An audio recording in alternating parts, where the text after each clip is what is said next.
everyone, today I want to talk about the books that I would like to read in August. I have a lot of books here, but I read a lot in July. I'm going to be doing my wrap up pretty soon, hopefully record this weekend, and I read like 13 things in July. And so I'm feeling pretty good. And some of these I've already started, so it'll be finishing up some things and starting some new stuff. So while I don't know if I'll read all of this, some of this will kind of bleed into September. I feel like I could end up reading a lot again this month. So I kind of split them into categories. The first ones are books that I've already started and that I would really like to finish in August, because I'm kind of trying to finish up some books that I've started. I have Scythe, and this I have already read. I read it a while ago. It might have been 5 years now, and I just never continued the series, so I do want to continue. So I started it again and about fourth of the way through, so hopefully I can finish that and then continue on with the next book. I have this short story collection, Fit for the Gods, and I have been reading this for a couple months now. I think I started in June, I read a little more in July, and now I think I have like 5 more stories left, and I think I could finish it. If not finish it, at least read a few more stories and move it along. And then I have Paladin's Strength by T. Kingfisher, which is a romantic fantasy, which I've been reading for a couple months, but I did read a lot more in July. I kind of stalled out on it in June, but then in July I read, now I'm over halfway. I read a lot in July. So hopefully I can finish the other half of this in August. Now I feel like I'm getting it. I think this one just has a little slower plot because it's traveling. And I think they've reached kind of the destination they're gonna be for a while now. So hopefully I'll get more absorbed. I'm just not like a traveling book person. So the first half of this, it was just like, we're going from town to town, we're camping, we're setting up camp, we're going to inns. So hopefully the plot will be more focused now. I have a poetry collection that I had started, and it's short, obviously. I could read this really quickly, but I like to take poetry like one poem at a time. Like I might read 1 or 2, think about it for a little while before I go to the next one. Like I don't like to just zoom through the whole thing. So I am over halfway through this. So I'll definitely finish this in August, but I just read maybe 2 poems a day. So it does take a little longer than it necessarily needs to, but I think that I benefit more from taking my time with it. And then the last one that I'm in the middle of in this section is Wild Dark Shore by Charlotte McConaughey. And this is the one that I was reading. I was doing the catch-up-a-thon, which is about book of the month books. I'm trying to keep up with my book of the month books so I don't end up with a bunch sitting on my shelves. And I did read 2 of them in July. And I'd started this one and I got a third of the way. And I'm liking it, but it is depressing. This is climate fiction, and it's it's very emotional to read about potential things that could be happening in the future that not like this exact experience, but it is about floods and forest fires and all of that happening to extremes. And I'm so this week we've had 4 days in a row where we basically have not gone outside because of the forest fires from Canada are sitting over in northern Minnesota, and the air quality is so terrible. And not that we haven't gone outside at all, but my kids have missed camp a couple times this week because I just don't want them outside for hours at a time. And so it has been a lot of indoor time. And so when I'm experiencing that, this feels really emotional to see a near future that is mirroring our actual experience. So yeah, it was a little depressing for me in July, and I was reading it on vacation, and I was like, you know what, I need to read something fun. So I put it down and read a romance, but I would like to finish it. It is good. It just, yeah, it hits hard when you are experiencing some of those things. All right, so those are the ones that I am in the middle of. And then I have some that kind of fit goals I have. This year I had 2 goals. I had a goal to read 12 big books, books over 500 pages. And then I had 25 books that I wanted to read in 2025. And so one of my big books, and this is also part of it fits both categories. It's over 500, and it is in my 25 books to read in 2025, is Little Thieves by Margaret Owen. And this is a retelling of The Goose Girl. So I would like to read that one. It is big, so this one might bleed into September. And then another Goose Girl retelling that I want to read is A Sorceress Comes to Call by T. Kingfisher. This is one of my 25 books to read in 2025. And I'm just kind of also sad that I haven't read this yet because I love T. Kingfisher and I had bought this like right away when it came out and I didn't read it. And it's been a year, you know, it came out last summer. So I definitely want to get to that one. And then I have The Spare Man by Mary Robinette Kowal. And this is a sci-fi murder mystery, I think. Is it a murder mystery or just a mystery in general? I think it is a murder mystery. And I've just heard really great things about it. I've never actually read anything by this author, so I would like to get to this. This is part of my 25 books to read in 2025. And then a read along I'm doing is of this series. What is this series called? No, I can't remember. But it was like An Ember in the Ashes. Is that the first book? And then we read the second book, Torch Against the Night, last month. And then this month we're reading A Reaper at the Gates by Sabaa Tahir. And I've been really enjoying reading this series and talking about it with Krista from Books and Jams and Sarah's Nightstand. So I do want to finish this one this month. This one will for sure happen because I have been very committed to this read along and I want to make sure that this one happens. So that'll happen this month. And then the last one's kind of like part of a, you know, goal for myself is to read Good Inside by Dr. Becky Kennedy. This is a parenting book and my husband is really interested in this, what Dr. Becky teaches. And he hasn't read the book, but he has like listened to a lot of her podcasts or her Instagram stories. And so I said that I would like to read the book and talk about that. So it's kind of like sort of a buddy read with my husband. Not exactly, you know, he's doing the podcast, I'm doing the book, but the concept, the parenting concept is the same. Okay, so that should be enough, right? But I have more. But all of these are kind of ones that I am just going to take my time with. This might be a category of books that will, what I don't read this month, I'll read in September or October or whatever. But basically what's happening is that I have been doing kind of a history study, an ancient history study on my own.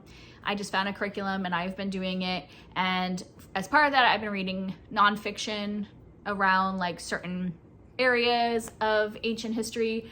And then I have mixed that with fiction, either historical fiction or like mythology retellings from those areas just for my fun. So I will be talking about some of those nonfictions that I read when I do my wrap up, but these are kind of like the fiction that I am reading in correlation with that study. So right now I am studying ancient Egypt. And so I have already started this one. This is a historical fiction that takes place during ancient Egypt. It's called Mara, Daughter of the Nile by Eloise Jarvis McGraw. I can't tell if that's a G or a C.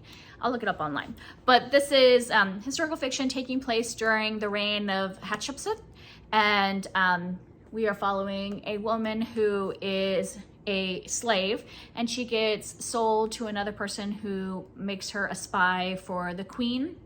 And then she's also approached by somebody else to be a spy for Tutmos, who is Hatshepsut basically was the queen regent for Tutmos while he was a child, but then didn't give up the throne when he became of age. And so there's kind of like a battle for the throne. And she is now on both sides. So we're following her as a spy. I'm just at the point where she has agreed to be her secondary spy. So I'm sure this will be a little bit of like keeping her secrets. And I think there's going to be romance. On the back it says a compelling story of adventure, romance, and intrigue. So this one will be fun. It's pretty short too. I just started this morning and I'm already like, 20% into it. So I think that'll go really fast. And then the other ancient Egypt book that I am reading is the play, Antony and Cleopatra by Shakespeare. And this one I had started before and I had like a few years ago, maybe 3 years ago. And I had read the first 2 acts. Like the play actually starts here in the book because there's a lot of, introduction. And then I read the first 2 acts and then hadn't read the last 3 acts. But I think I'm going to restart it because it's been a few years and actually read the whole play. And then I have already studied the nonfiction around ancient Mesopotamia, but I'm still kind of reading some of the fiction books around that. And so I am reading City of the Plague God by Sarwat Chadha with my daughter. So she's kind of joining me in this history study when there's things that are appropriate for her age. And this is like it's one of the Rick Riordan Presents where it talks about, where it is like related to different mythologies. And this one is related to like the Epic of Gilgamesh and like different gods and goddesses from ancient Mesopotamia. And so yeah, this one we are enjoying. We've already started it. We're about a third of the way through. I did read this myself, I think 4 years ago, but I'm just like happy that she wants to read some of these history books with me. So I said, let's reread this, because we had read, you'll see in my July wrap up that we read the Epic of Gilgamesh together, a children's version, and then now we are reading this retelling kind of mythology based story together. And that's middle grade fantasy. And then the one that I want to read myself that I haven't started yet is called Babylonia by Costanza Casati. And I have heard good things about this book. And then when I started studying like, the Assyrian Empire and all that, and I thought, hey, I should pick this up because I've heard good things about it. And I think it'll be a good like companion to my studies. And so this one, is talking about the only female ruler of the Assyrian Empire. And I don't think there's a lot on this ruler, and so I think that she is, obviously fictionalizing and mixing in some mythology and all that into the story. And then after I finish ancient Egypt, I'm going to be like studying some about Western Africa. And this one is not directly a like retelling of anything from or like mythology of Western Africa, but what I read online is that this book has some Western African folklore in it. So I just thought it would be a good complement for when I start studying Western Africa. And this is Akata Witch by Nnedi Okorafor. This is also a book I've had for several years and keep meaning to read. So I thought while I'm studying ancient Western Africa, I might as well read Akata Witch too. So that is the once I finish Egypt, I'll move to that. And then after West Africa, I'm going to be studying ancient Greece. And that, so like I said, I don't know that this will happen in August because I might not get to ancient Greece in August, but if I do, I'll start reading these books as well. But it could be September because I'm just taking my time with the nonfiction I am reading as well. But when I get to my study of ancient Greece, I have some retellings and some things from that time period. So one that is on my 25 books to read in 2025 that I definitely want to get to is Hearts That Cut by Kika Hatsupulu. And this is a sequel. It's a duology. I read Threads That Bind last year and I wanted to continue this, but I enjoyed the first book and I want to continue this. So this is just kind of like inspired by some Greek mythology. And then one of the things that I want to do is either read the Iliad or the Odyssey. And I want to do the translation from Emily Wilson. I have the Iliad on hold. I have to wait for it to come in. And I want to try the Iliad because obviously the Iliad comes before the Odyssey. But I have a feeling that I might give up on it because I'm just not a war story person. And, obviously the Iliad is focused mostly on the Trojan War. So I have a feeling that I might give up on it. And if I do, then I want to read the Odyssey. I want to read like one of the Homer epics. And so I got both of them out from the library and I'll try the Iliad first. So that was my goal, was to do the Iliad because I have some retellings that I already own that are related to the Trojan War, the Iliad. So that's the one I wanted to read. So I can then read these retellings. So I have Daughters of Sparta by Claire Haywood. And this is following Helen and Clytemnestra, who are sisters, and so it's like taking place during the Trojan War, but from the women's point of view. So I wanted to read this one, so I thought I should read the Iliad so I can read this one. But you know what? It's okay. If I don't get to the Iliad, I can read the Odyssey and still read this one. And then I have Ithaca by Claire North, which, would relate to the Odyssey, but a lot of her waiting is also while, Odysseus is doing the Trojan War. So either way, this will still be around the same topic. So these are my two like retellings that I would like to read when I read either the Iliad or the Odyssey. So those are all the like Greek things, and that's it. So I know it's a lot, but like I said, most of these, if I don't get to them, they will just be moved into September. There's some that I definitely want to read, obviously, that were like read-alongs and buddy reads, but for the most part, anything I don't read this month will just move into September. And that's it. That's it for me. If you have read any of these and want to talk about them, I would love to hear from you down below, and I'll see you next time. Bye.